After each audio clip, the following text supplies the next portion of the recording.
കോഴിക്കോട് കാരശ്ശേരി സഹകരണ ബാങ്കിൽ വിജിലൻസ് പരിശോധന. അനധികൃത ലോണുകളെക്കുറിച്ചുള്ള കേസുമായി ബന്ധപ്പെട്ടാണ് പരിശോധന.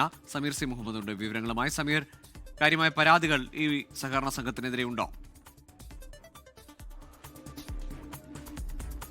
ഗൂഗിൾ കാരശ്ശേരി സഹകരണ ബാങ്ക് നിലവിൽ UDF ആണ് ഭരിച്ചിരുന്നത്. അതുമായി ബന്ധപ്പെട്ട് വലിയ ക്രമക്കേടുകൾ നടന്നു എന്നാണ് പരാതി.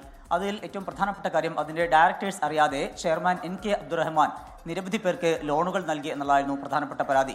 അതോടൊപ്പം തന്നെയാണ് അതിന്റെ ഭരണസമിതിയെ മാറ്റം വരുത്തുന്നതിന്, അതായത് ഇപ്പോൾ UDFന് അനുകൂലമായിട്ടുള്ള സാഹചര്യമാണ് എങ്കിൽ അത് LDFിലേക്ക് എത്തിക്കുന്നതിന് വേണ്ടിക്കൊണ്ട് NK അബ്ദുറഹ്മാൻ നിരവധി പേർക്ക് A ക്ലാസ് അംഗത്വം നൽകി എന്നുള്ള ഒരു പരാതി കൂടി ഉണ്ടായിരുന്നു.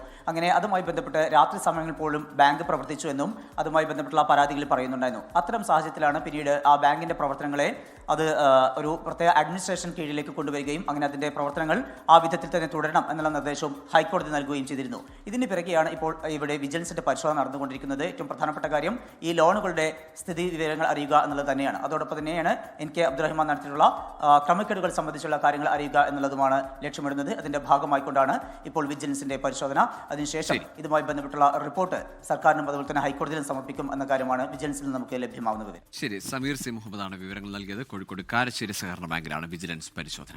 ലോകത്തെവിടെയായാലും ഏത് സമയത്തും 24 വാർത്തകളും ഓഗ്മെന്റഡ് റിയാലിറ്റി പാക്കേജുകളും എക്സ്പ്ലെയിനറുകളും വിശദമായി കാണാൻ ഞങ്ങളുടെ YouTube ചാനൽ നിങ്ങൾക്ക് സബ്സ്ക്രൈബ് ചെയ്യാം.